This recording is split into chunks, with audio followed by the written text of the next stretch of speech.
বর্তমানে মেন বৃষ্টিপাত রয়েছে উত্তরবঙ্গের উত্তরের জেলাগুলিতে। ভারী বৃষ্টি কন্টিনিউ করবে আগামী 3 দিন 16 থেকে 18 তারিখ।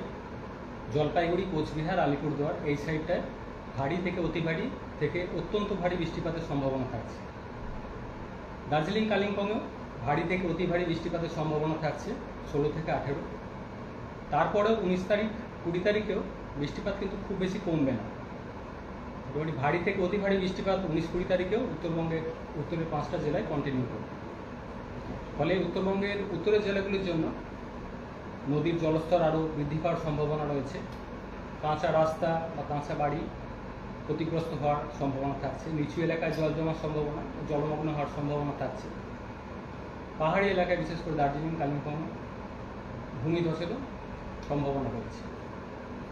উত্তরবঙ্গের অন্যান্য জেলাগুলোয় আগামী 3 দিন প্রধানত বিক্ষিপ্ত ধরনের বৃষ্টিপাতের সম্ভাবনা রয়েছে। তারপর উত্তরবঙ্গের অন্য জেলাগুলো অর্থাৎ মালদা, 2 দিনাজপুর, তারপরে বৃষ্টিপাত কিছুটা বাড়বে।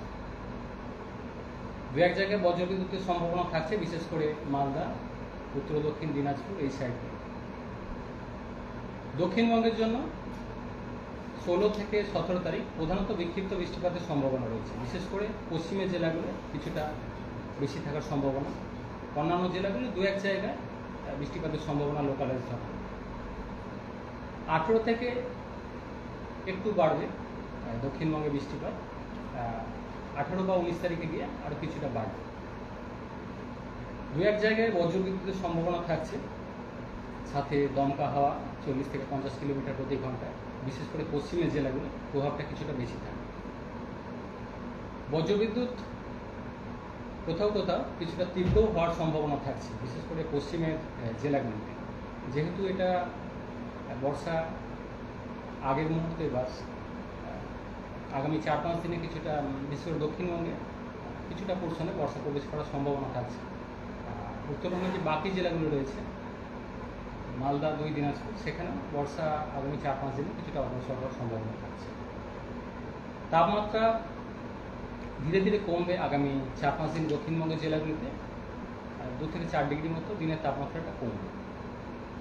যেহেতু বর্ষা আসার আগের মুহূর্তে এটা ক্লাউডিং কিছুটা বাড়বে, ফলে দিনের তাপমাত্রা যেটা বর্তমানে বেশি চলছে অনেকটাই স্বাভাবিকের থেকে, সেটা আস্তে আস্তে গ্র্যাজুয়ালি কমবে। আগামী 2 দিন তাপপ্রবাহের সতর্কতা থাকছে পশ্চিমের দিকের কয়েকটা জেলায়, যেমন পুরুলিয়া, পশ্চিম বর্ধমান, পশ্চিম মেদিনীপুর।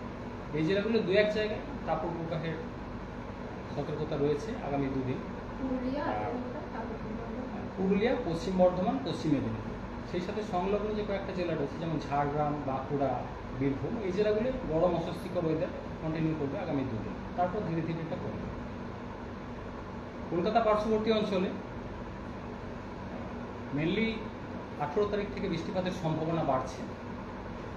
16-17 তারিখে লোকালাইজড 2-1 জায়গায় পার্শ্ববর্তী অঞ্চলে কিছুটা সম্ভাবনা থাকছে বৃষ্টিপাত।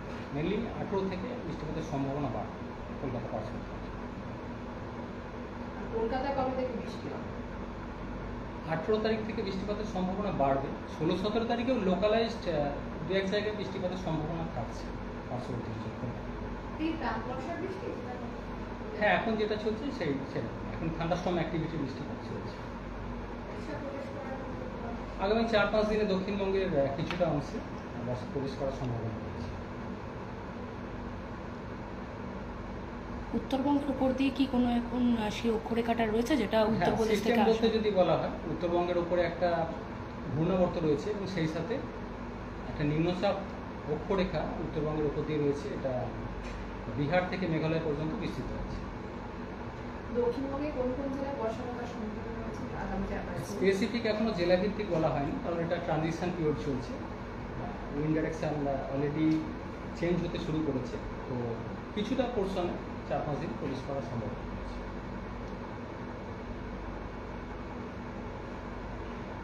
কলকাতায় বৃষ্টি হতে হতে 18 তারিখ না, 16-17 তারিখের মধ্যেও লোকালাইজড 2-1 জায়গায় বৃষ্টিপাতের সম্ভাবনা থাকছে কলকাতা পার্শ্ববর্তী অঞ্চলে। 18 তারিখ থেকে সম্ভাবনা বাড়ছে বৃষ্টিপাত। ততদিনে কি কলকাতায় এরকমই আবহাওয়া থাকবে? হ্যাঁ, এরকম যেটা হিউমিডিটি আর্দ্রতা বেশি রয়েছে, ফলে দিনের সর্বোচ্চ তাপমাত্রা 36 ডিগ্রির কাছাকাছি, 35-36 ডিগ্রির কাছাকাছি থাকবে।